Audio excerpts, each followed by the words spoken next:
Hello guys, welcome to this tutorial. Today, I'll walk you through the steps on how to zoom out from the lock screen on your iPhone and provide a permanent fix for the zoom issue. And make sure you get it right. So let's get started.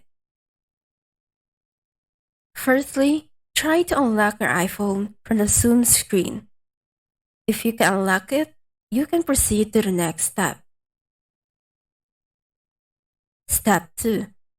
If you're unable to zoom out on your iPhone, try tapping the screen with 3 fingers simultaneously to zoom out. This should solve the problem temporarily. Step 3. To fix the zoom issue permanently, you need to unlock your iPhone.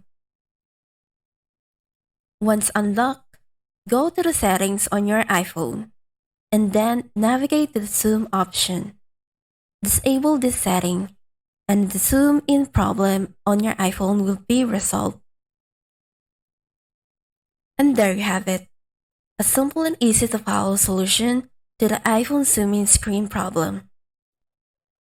If this video was helpful, please give us a like and don't forget to subscribe to our channel so you don't miss out our new uploads. Thanks for watching, and I will see you in the next one.